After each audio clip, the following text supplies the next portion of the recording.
Hey guys, how's it going? Before we start, this is being done with permission from the building owner.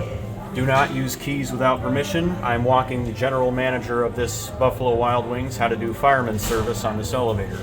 So the first things first, you want to take your FEOK1 key, put it into the recall station. You have three options: bypass, off, and on. Turn it right to on. That light lights up. And if the elevator's on a floor other than this one, it's going to call back down to here and the doors will open up. Right now the alarm is sounding. It will stop once the doors open. And as of right now, all the call buttons on every floor are completely disabled. You come in here, try to push a button, you're not going anywhere.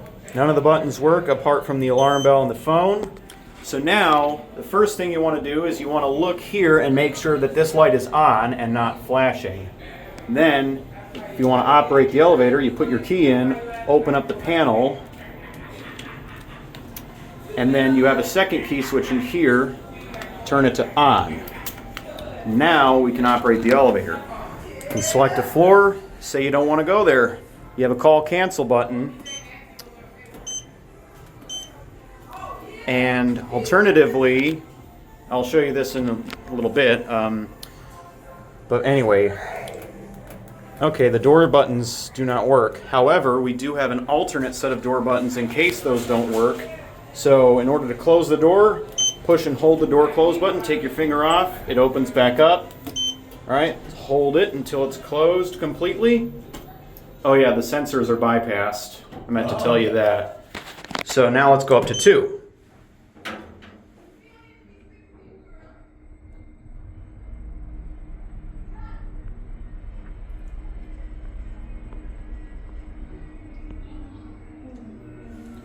And you want to verify that the door does not open in this mode.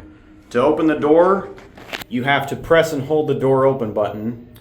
And if you see fire out there, you can let go and the door shuts immediately. So now let's go ahead and open it.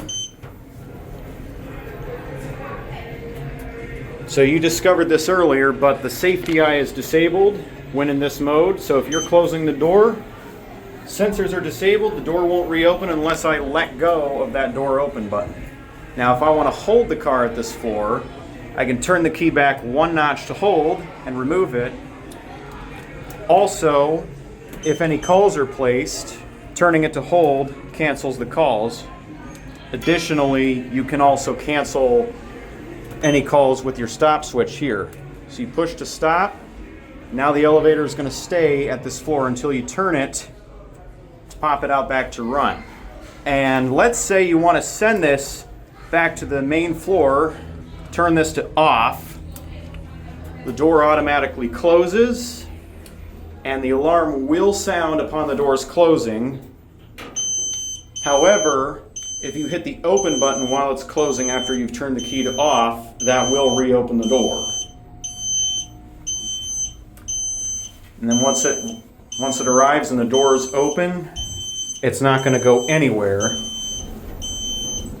until you turn this to on. So the reason why, hold on a second. So the reason why it's important to make sure this is solid and not flashing is because if it's flashing, that means that a smoke detector in the elevator shaft has activated, in which case you do not want to take the elevator. If the heat detector activates, and this happens after the smoke detector, the elevator is rendered completely inoperable even in fireman service. So we're going to take one more ride on this.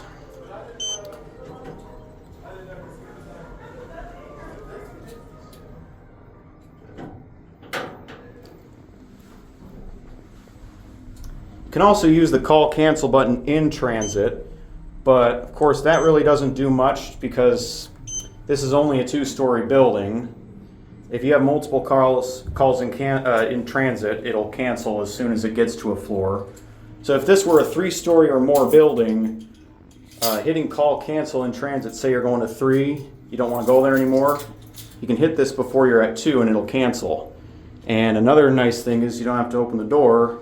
You can go back to the first floor. So now we're done. We want to set this back to normal operation. I'm going to show you how to do that. That way people can actually call this elevator again.